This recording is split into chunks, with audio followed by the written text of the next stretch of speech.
बात उन दिनों की है जब मैं एक कॉलेज का स्टूडेंट था। अपने कॉलेज की ओर से हम सभी कैंप के लिए एक जंगल में गए थे। हल्की सी ठंड थी, इसलिए रात में हम सब ने पूरी रात कैंप फायर के साथ डांस आदि करने का प्रोग्राम तय किया। मुझे और मेरे सभी साथियों को कैंप फायर के लिए लड़कियां इकट्ठा करने का भार सौंपा गया। मैं निकला तो सबके साथ ही, लेकिन जंगल के प्राकृतिक सौंदर्य में भटकता हुआ अकेले बहुत दूर कहीं निकल गया। अचानक आसमान बादलों से भर गया और गरज के साथ तेज बारिश होने लगी। बादलों के लगातार गरजने से मैं पेड़ के नीचे खड़ा रहना मुनासिब ना समझ आसपास किसी घर की तलाश में एक दिशा में भागने लगा।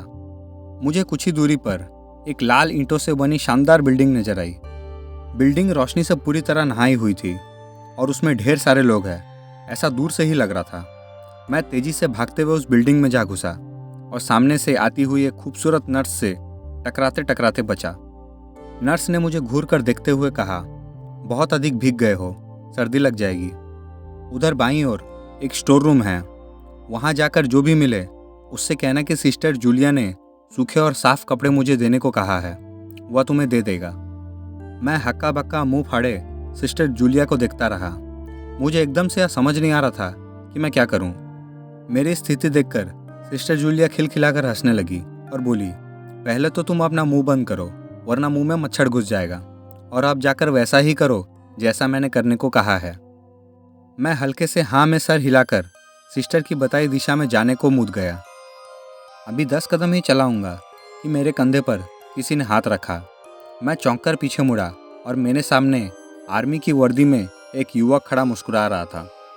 मेरे चेहरे पर आश्चर्य का बादल अपना घर बना चुका था, जिसे देखते ही उस युवक को मुझ पर हंसी आ गई। उसने धीमे किंतु दृढ़ स्वर में कहा, मैं कैप्टन विनोद हूँ और यह हमारे देश का आर्मी हॉस्पिटल है। कैप्टन विनोद की बातों ने मुझे आश्वस्त किया। अब मैं धीरे धीरे सामान्य हो गया। मैंने कैप्टन विनोद को सिस्टर जूलिया की सारी बातें बताई। मेरी बातें सुनकर कैप्टन विनोद के चेहरे पर एक रहस्यमयी मुस्कान फैल गई और वे बोले, तो सिस्टर जूलिया से भी मिल चुके हो? मैंने कहा, जी, क्या मतलब है आपका? उन्होंने कहा, कुछ नहीं, चलो मैं तुम्हें सूखे कपड़े देता हूँ, चेंज कर लेना, नहीं तो सच में सर्दी लग जाएगी। और मैं कैप्टन विनोद के पीछे पीछे बड़े से कमरे में पहुँच गया। कमरे के चारों ओर हरे रंग के पर्दे लगे हुए थे। एक और एक बड़ा सा बेड पड़ा हुआ था और उसके सामने एक सोफ़ा था। बीच में एक टेबल था जिस पर 2 ग्लास, एक बड़ी बोतल ब्रांडी की और 1 या 2 पत्रिकाएं भी पड़ी हुई थी। कमरे के एक कोने में एक बड़ी सी अलमारी पड़ी थी, जिसमें से कैप्टन विनोद ने एक आसमानी रंग का कुर्ता पैजामा निकालकर मुझे दिया और कमरे से लगे बाथरूम की ओर इशारा किया। मैं बाथरूम से कपड़े चेंज कर जैसे ही निकलने लगा कि मेरी नज़र बाथरूम की एक दीवार पर पड़ी। वह खून के छींटों से भरी हुई थी। यह देखकर मैं घबरा गया और जल्दी से बाहर निकलने को मुड़ा कि बाथरूम में लगे आईने में खुद को देखकर ही चौंक गया। आईने में मेरा पूरा शरीर तो नजर आ रहा था, लेकिन मेरे शरीर से मेरा सर गायब था। अब मुझे डर लगने लगा और मैं हड़बड़ाकर बाथरूम से निकल गया। मुझे इस तरह बाहर निकलता देख कैप्टन विनोद ने हंसकर पूछा, क्या हुआ? अरे हाँ, तुमने अब तक तो मुझे अपना नाम भी नहीं बताया। कहाँ जाओगे? बाहर बहुत तेज बारिश हो रही है। लेकिन तुम जाना क्यों चाहने लगे?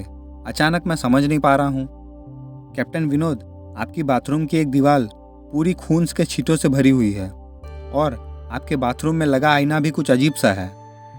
उसमें मुझे मेरा पूरा शरीर तो दिखाई दिया, लेकिन मेरा सर ही गायब था। अब मैं बिल्कुल भी यहाँ नहीं रुकूंगा, बारिश में भीगता हुआ ही अपने कैंप तक जाऊंगा। ये कहते हुए मैं कमरे से बाहर जाने वाले दरवाजे की ओर बढ़ा। रुको! तभी कैप्टन विनोद की कड़कती आवाज़ गूंजी, तो तुमने सब कुछ देख ही लिया? जी, क्या मतलब है आपका?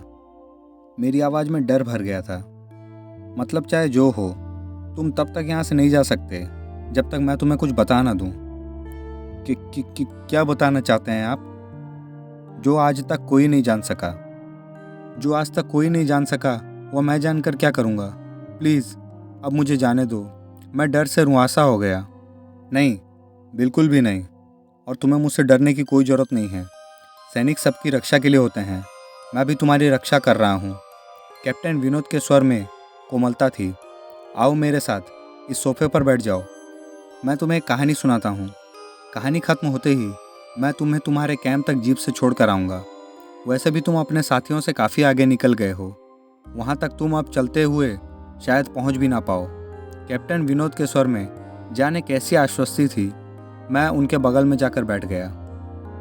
कैप्टन विनोद ने कहना शुरू किया, दुश्मनों ने धोखे से हमारे अस्पताल को अपना निशाना बनाया। दुश्मन देश के 2 सैनिक हमारे सैनिक के वेश में एक हमारे ही घायल सैनिक को लेकर आए। वह घायल था और हमारे देश की सेना ने उसे बहुत ढूंढा, लेकिन वह नहीं मिला। शायद साजिश के तहत उसे घायल होते ही घुसपैठियों ने कहीं छुपा दिया था। अचानक अपने खोए सैनिक को अपने अस्पताल में पाकर सभी खुश हो गए और बिना अधिक पड़ताल किए हॉस्पिटल के गेस्ट रूम में घायल को लेकर आने वाले वेशधारियों को ठहरने की इजाज़त दे दी गई। अभी उस सैनिक का इलाज ही चल रहा था कि जोरों का ब्लास्ट हुआ और पूरा अस्पताल एक पल में खंडर में तब्दील हो गया। लेकिन अस्पताल तो अपनी शानदार स्थिति में खड़ा है। मेरी बातों को अनसुना कर कैप्टन विनोद ने अपनी बात जारी रखी। कोई नहीं बचा उस ब्लास्ट में।